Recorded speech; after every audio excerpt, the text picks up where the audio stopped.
안녕하세요. 반갑습니다. 위기 상담 세 번째 시간입니다. 아직도 코로나 바이러스 사태가 끝나지 않아서 우리가 만나지 못하고 영상으로 이게 세 번째 시간을 맞이하게 되었습니다. 이번에는 두 번째 장으로 성경과 위기 문제에 대하여 살펴봅니다. 성경에는 여러 가지 많은 유형의 사람들이 나타나고 사람마다 어떤 고난과 위기를 통하여 자기 인생의 문제를 하나님의 말씀 안에서 하나님의 인도하심을 따라 해결해 나가는 것을 볼 수가 있습니다. 성경 안에는 인간에 대한 구원의 말씀뿐만 아니라 우리에게 지혜를 주는 삶의 자원들이 가득 들어 있습니다. 성경에 나오는 인물들에 대하여 우리가 탐구해 보면서 여러 가지 지혜도 지식도 또 위기 문제를 만난 인간이 어떻게 극복해 나갔느냐에 대해서 다양한 방안들을 배울 수가 있고 오늘 적용하는 데도 많은 도움을 얻을 수가 있습니다. 그래서 두 번째 장에 성경에 나타난 하나님의 뜻을 따르는 순종의 문제와 위기의 문제가 어떤 것들이 있고 또 많은 인물들이 등장하는데 그들 가운데서 또 어떻게 위기를 만났을 때 극복해 나가는가에 대한 다양한 방안들을 살펴볼 수 있는 좋은 장점이 있습니다. 위기의 근원에 대해서 성경은 인간에게 어떤 문제 때문에 위기가 생겼는지에 대해서 다양한 관점에서 말씀해 주고 있습니다. 인간과 위기, 인간은 이 땅에 태어나면서 고난이 있고 이 세상에 사는 과정이 고난의 연성이고 또 위기가 항상 찾아온다는 것을 잘 알고 있습니다. 이 땅 자체가 에덴 동산이 아니고 이 땅이 이미 죄로 인해서 하나님을 떠났고 죄가 인간에게 끊임없이 고난과 위기를 가져다 준다는 것을 우리는 익히 잘 알고 있습니다.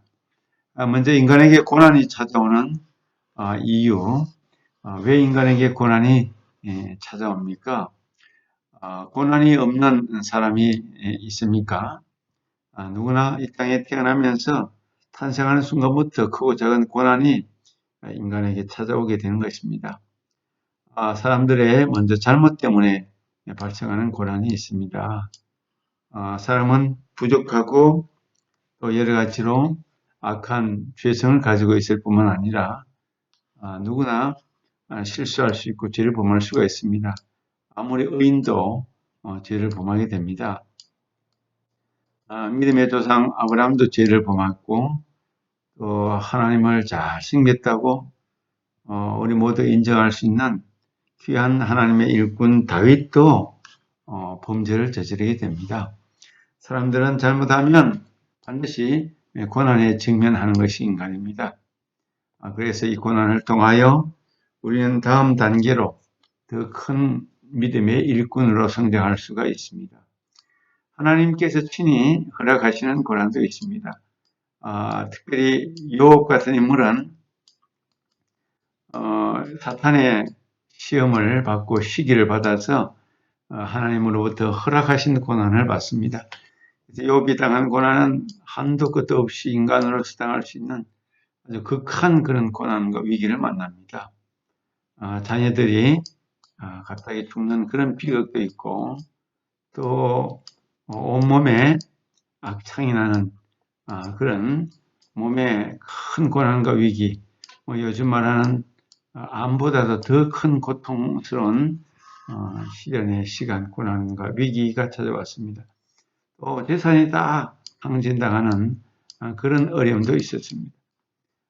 재산이 완전히 다 탕진되는 이런 인간이 당할 수 있는 가장 큰 아픔과 문제를 겪은 욥이지만 욥은 그 위기와 고난을 잘 극복해냄으로 인하여 훗날에 갑절의 은혜와 복을 누리는 것을 알게 됩니다.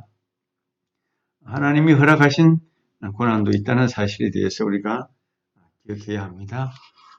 죄를 짓고 난 이후에 오는 고난도 있습니다. 인간은 죄를 짓지 않을 수가 없지만 일상적인 가벼운 것보다도 자타가 인정할 수 있는 큰 죄를 범하게 되면 죄에 대한 대가로 큰 고난을 누구든지 맞게 되는 거죠.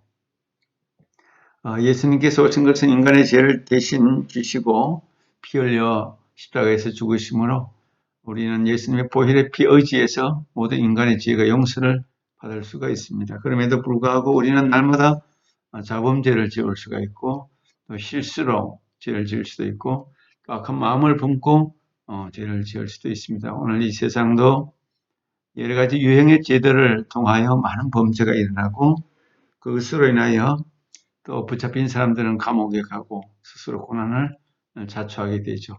이런 위기들이 우리의 삶 속에 늘 찾아오고 있습니다. 그뿐만이 아닙니다.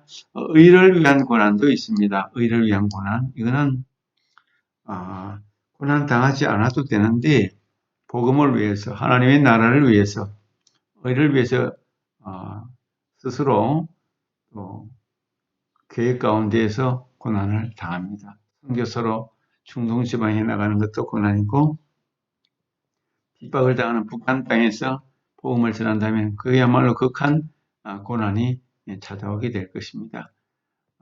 의를 위한 고난은 우리 믿음의 선진들이 순교를 당하면서까지 그렇게 고난을 당했습니다.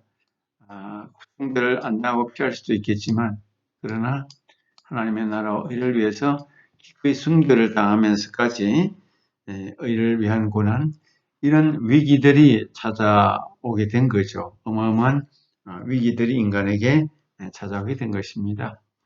뿐만 아니라 이유를 알 수 없는 그런 애매한 고난들도 있습니다. 도저히 설명하기 어렵고 이해하기 힘든 그런 차원에서의 고난도 인간에게 있을 수 있다는 것에 대하여 우리는 생각해 볼 수가 있습니다. 나는 아무것도 잘못한 것이 없다. 나는 왜 나에게 이런 위기와 고난이 오는지 모르겠다. 왜 갑자기 나에게 질병이 발생했을까? 왜 갑자기 우리 가정에 이런 엄청난 재난이 찾아올까? 그래서 애매한 고난을 통해서 사람들은 원망하게 되고 또 불평하게 되고 이런 문제들이 발생할 수가 있습니다. 인간이기 때문에 약하기 때문에 자기 마음속에 큰 고난과 아픔을 받아들이지 못하고 남에게 투사하면서 이 고난을 어떻게 하든지 피해 나가고 위기를 벗어나려고 애를 쓰는 것이 인간입니다. 고난에 대한 성경적인 관점을 우리가 한번 살펴보면 고난이 위기와 깊은 연관이 있는 거죠. 고난의 정도의 차이에 따라서 큰 위기가 될 수도 있고 고난이 작은 것이면 작은 고난이 될 수도 있습니다. 고난이 내게 유익이다. 성경은 그렇게 또 가르쳐 주고 있습니다. 고난당하는 것이 내게 유익이다. 고난당하지 않았다면 내 뜻대로 내 마음대로 내 생각대로 내 인생을 살아갈 수 있었는데 고난이라는 어떤 환경이 주어짐으로 인해서 나의 것을 포기하고 나와 다른 길을 가게 되었다. 하나님의 뜻을 이루게 되었다. 이렇게 우리가 생각할 수도 있습니다. 고난이 내게 유익이 될 수가 있습니다. 모든 사람들이 이런 고난을 다 겪습니다. 어린아이부터 노인에 이르기까지 고난이 없이 지나가는 사람은 한 사람도 없습니다. 그래서 고난을 통하여 더 큰 그릇이 되고 더 큰 인물이 되고 오늘의 현실을 잘 참아내므로 나중에 더 많은 상급과 또 여러 가지 열매가 나타날 수도 있습니다. 사람이 당하는 시험에는 반드시 피할 길도 열어주신다는 그런 고린도전서 10장 13절의 말씀을 우리가 기억할 수도 있습니다. 하나님께서 내게 당하는 고난 속에서 무관심하게 계시는 것이 아니라 하나님은 내가 당하는 고난에 끊임없이 응답하시면서 하나님의 뜻을 분별하고 찾을 수 있도록 그렇게 도우시는 하나님, 나와 함께해 주시는 그런 하나님인 것을 우리는 인정할 수가 있습니다. 그래서 고난당하는 그 순간은 굉장히 힘들고 어려운 시간이지만 그러나 그 이후에 고난 이후에는 그것이 내게 큰 유익이 되었다 그렇게 고백할 수 있는 거지요. 반드시 피할 길을 하나님이 주신다. 고린도전서 10장 13절은 그렇게 돼 있죠. 사람이 감당할 시험 밖에는 너희가 당한 것이 없나니 오직 하나님은 미쁘사 너희가 감당하지 못할 시험 당함을 허락하지 아니하시고 시험 당할 시험에 또한 피할 길을 내사 너희로 능히 감당하게 하시느니라. 시험 당할 시험에 피할 길도 주신다. 그것이 하나님의 말씀입니다. 우리끼리 그냥 당하도록 내버려 두지 아니하시고 하나님은 피할 길도 반드시 주시는 아버지 하나님, 좋으신 하나님이시다라는 것을 성경은 우리에게 가르쳐주고 있습니다. 그뿐만이 아닙니다.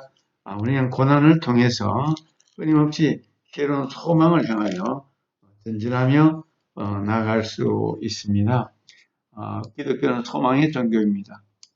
소망이 없으면 소망의 반대는 절망이라고도 할 수 있는데 사람에게 소망이 없으면 그냥 무의미하게 땅에 꺼지고 좌절하고 일어서지 못하는 거죠. 로마서 5장 3절 4절에 보면 다만 이뿐 아니라 우리가 환난 중에도 즐거워하나니 이는 환난은 인내를 인내는 연단은 소망을 이루는 줄을 알미로다.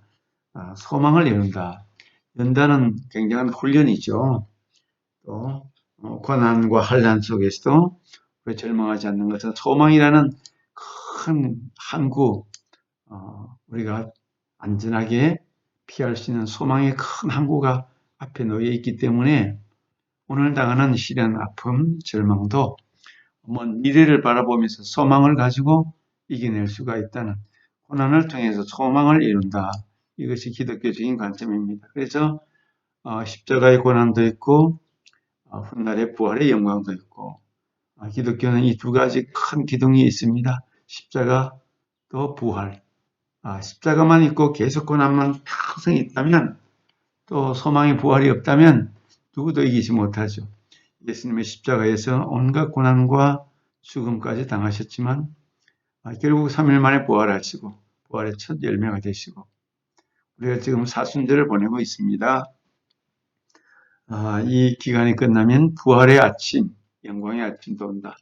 이 땅에서 우리가 광야 같은 세상을 살지만 우리는 이 땅이 끝이 아니다. 소망의 나라, 천국이 있다는 것을 알고 있습니다. 그래서 우리는 더 나은 세계를 바라보며 오늘도 전진하는 하나님의 백성 그리스도인들입니다.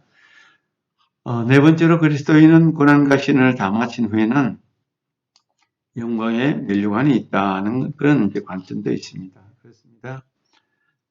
고난이 있고 시련도 있고 연단도 있고 어둠의 터널을 지난 다음에는 영광의 면류관, 소망의 면류관이 우리에게 있다는 것이 기독교적인 관점입니다. 다른 종교는 우리가 다 잘 모르지만 어떤 종교는 계속해서 이렇게 돌고 도는 것, 또 조상들께 모든 것을 맞추며 사는 그런 관점, 또 고난을 통해서 자기 해탈이 온다, 이런 관점도 있지만 우리는 고난을 통해서 성숙하고 열매를 맺고 또 고난 이후에 또 더 큰 영광의 열매가 있다, 영광의 나라가 있다는 것을 기대하고 소망하는 것이 우리 기독교적인 관점이라고 할 수 있습니다. 세 번째 주제는 고난과 인간 성장인데요. 고난을 통해서 인간은 끊임없이 성장할 수 있습니다. 고난이 없이 그냥 성장할 수 있을까요? 고난 없이 예를 들어서 갑자기 성장을 했다고 하면 그 성장은 많은 문제점을 낳게 합니다. 우리가 고난이라는 어떤 터널을 시련을 통해서 성장하면 단단해집니다. 그래서 비 온 뒤에 땅이 더 굳어진다는 말이 있는 것처럼 어떤 과정을 통해서 시련도 있고 아픔도 있고 또 눈물도 흘리고 슬픔의 과정을 겪고 난 이후에 우리는 더 큰 그릇으로 더 큰 그릇을 이렇게 발전해 나가는 것이죠. 성장이 있습니다. 그로스라는 이 성장은 그냥 단순하게 이루어지지는 않습니다. 하나님께서 우리에게 주시는 은혜를 통하여 하나님께서 주시는 영광을 통하여 우리는 더욱더 미래를 향하여 나아갈 수 있는 꿈을 가지고 희망을 얻게 되는 것입니다. 오늘도 우리는 이 고난을 통해서 오늘의 내가 있다는 것을 알게 됩니다. 그래서 고난을 받게 되면 순종의 사람이 됩니다. 우리 어린아이들이 사춘기를 통해서 여러 가지 크고 작은 시련과 아픔과 실망과 실패를 경험하면서 더 큰 사람이 되고, 남성들은 군대라는 어떤 과정을 통해서 더욱더 큰 그릇이 되고 순종의 사람으로 바뀌어집니다. 고난이 겸손하게 만들어주고 순종하게 해준다는 것이죠. 그런 아주 좋은 장점이 고난 속에 있다는 것을 우리는 알고 있습니다. 또 고난을 통해서 사람들은 더 강해지고 온전해질 수가 있다. 우리 여성들은 어릴 때는 참 약하고 아주 소심하고 또 좋은 것만 보면은 아름답긴 한데, 이제 결혼해서 여성들이 어머니가 되고 아기를 낳게 되면 굉장히 강해집니다. 어머니만큼 강한 자가 없죠. 어머니는 누구도 이기지 못할 만큼 강해집니다. 동물들도 이렇게 보면 암컷이 새끼를 거느리고 있으면 굉장히 아주 날카롭고 강력합니다. 사람에게도 닭이 막 암탉이 병아리를 몰고 있으면 사람이 가도 두려워하지 않고 덤비고 이기려고 합니다. 새끼에 대해서 아주 강력해지는 거죠. 보호 본능이 아주 강해집니다. 이런 시련과 고난은 더 강해지고 또 온전해지게 만든다. 그렇게 우리 이해할 수가 있죠. 또 고난을 통하여 합력하여 선을 만든다. 하나님은 고난을 통하여 우리로 하여금 더 큰 그릇으로 만들 뿐만 아니라 우리가 알지 못했던 그런 귀한 열매, 의와 선을 만드는 그런 과정을 우리가 알게 되는 것입니다. 로마서 8장 28절에 보면 우리가 알거니와 하나님을 사랑하는 자 곧 그의 뜻대로 부르심을 입은 자들에게는 모든 것이 합력하여 선을 이루느니라, 이런 말씀이 기록되어 있죠. 고난을 통하여 합력하여 선을 만들 수가 있다. 그래서 원망하던 사람이 감사하는 사람으로 변화가 되는 것이죠. 이스라엘 백성들은 광야 40년을 통하여 원망과 불평을 많이 했지만 광야 40년은 훈련이었습니다. 고난의 시간이지만 훈련을 통하여 가나안 땅에 들어가기 직전까지 하나님의 백성으로 훈련을 받았습니다. 이런 훈련이 없었다면 결코 하나님의 백성이 될 수가 없습니다. 그럼에도 불구하고 훈련을 받았음에도 불구하고 오랜 시간이 지나니까 가나안 땅에서 이스라엘 백성들은 이방의 우상을 섬기고 하나님을 배반하는 일들이 너무나 많았습니다. 이렇게 고난의 시간이, 고난을 통하여 우리 인간은 더욱더 성장하고 그릇이 커지고 또 하나님께서 기뻐하는 그런 모습으로 나아갈 수 있다는 것을 깨닫게 해줍니다. 오늘도 우리는 크고 작은 고난을 만나게 됩니다. 그 고난이 현재적으로는 내게 아픔이고 고통이 될 수 있습니다. 그러나 우리는 이 고난을 넘었으면, 고난의 언덕을 지나가게 되면 우리는 더욱더 밝은 미래를 소망하고 나갑니다. 그릇도 커지고 인격도 성숙해지고 또 쓰임받기에 합당한 일꾼이 되어지고, 요셉 같은 사람도 17살에 노예로 팔려갔지만, 형들의 미움을 받아서 노예로 팔려갔지만 그것이 하나님의 뜻이었습니다.